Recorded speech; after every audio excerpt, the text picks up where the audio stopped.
चोटियारियूं जे ॻोठ जानी जुणेजो में हथियारबंदनि जे फायरिंग में मारिजी वियल 3 ॼणनि जे वारसनि पारां मक़तूलनि जे लाशनि सूधो 3 ॾींहं बि धरणो जारी आहे।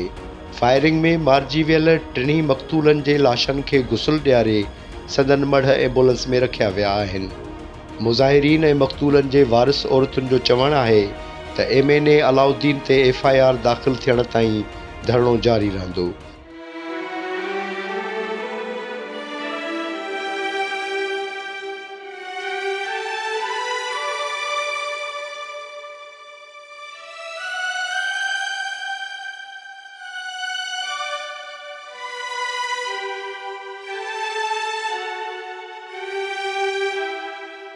पीपुल्स पार्टी जी अॻुवाण शाज़िया मरी राति देर सां धरणे वारे हंधि पहुची मक़तूलनि जे वारिस औरतुनि सां मुलाक़ात कई ऐं हुननि खे दरख़्वास्त कई त हू लाशनि जी तदफ़ीन कनि, उन खां पोइ FIR दाख़िल कराइण जी कोशिशि कंदासीं। शाज़िया मरी चयो त मां वर्दीअ में त न आहियां जो FIR कटरायां। वारसनि धरणो ख़तमु करण खां ख़ुतो जवाबु ॾींदे शाज़िया मरी खे मोटाए छॾियो।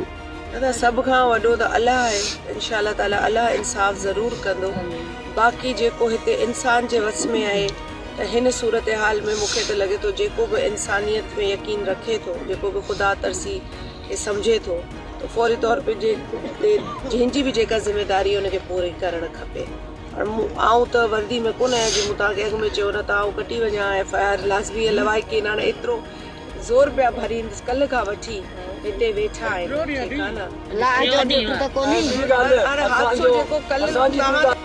कटो ताकि हिननि जो घर वञण बि यकीनी थी सघे, थी सघे न।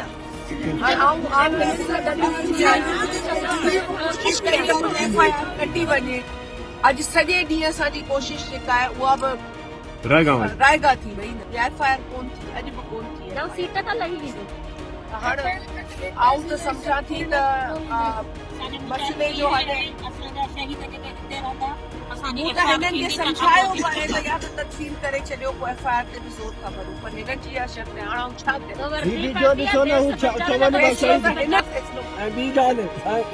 छो निकितियूं आहिनि? ख़ुदा जो कसम त ई राति जो घर में महफ़ूज़ कोन आहियूं, ही राति जो घर में असांजूं महफ़ूज़ कोन आहियूं, ही मजबूरी निकितियूं आहिनि त नियाणियुनि खे महिरबानी कई आहे। महिरबानी करे जेसी नए पार्टी जे लाजिन ते न उथंदासीं। मक़तूलनि जे वारिस औरतुनि चयो त शाज़िया मरी रुगो पंहिंजे मथां लॻंदड़ इल्ज़ामनि जी सफ़ाई पेश करण आई हुई। जेकॾहिं हूअ मुख़लिस हुई त हिते असां सां गॾु धरणे में वेही रहे हा। मरीअ ते बि इल्ज़ाम लॻो, असांजो इल्ज़ाम क्लियर करण आई त आऊं तव्हां सां गॾु आहियां। अधी राति केरु ईंदो?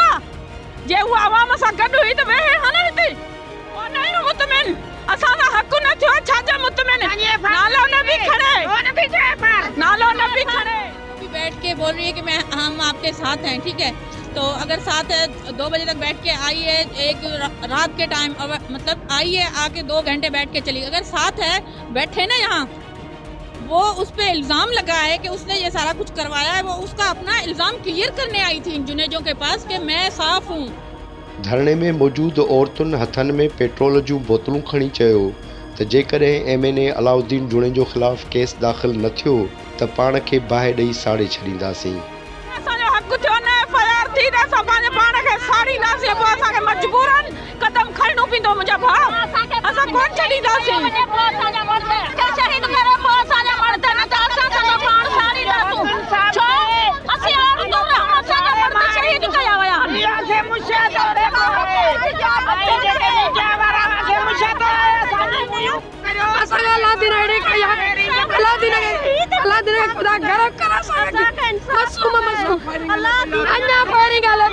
मोर्चा कढियो वेठा आहिनि।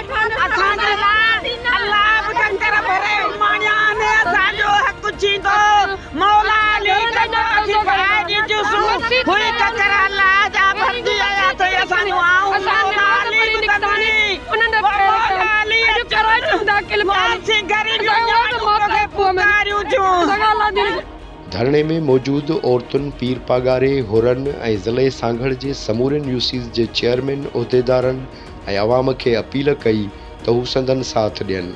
मेरी अपील है पीर साईं पागारों से, मुर्शिद से अपील है, हुर जमाइल से, मेरे भाइयों से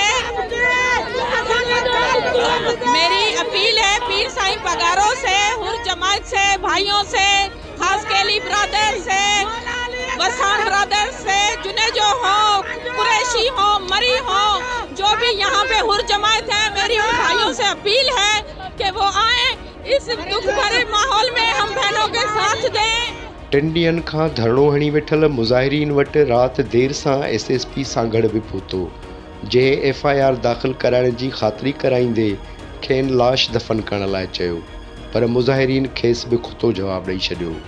टिन्ही मक़तूलनि जे वारसनि जो लाशनि सूधो धरणो जारी आहे।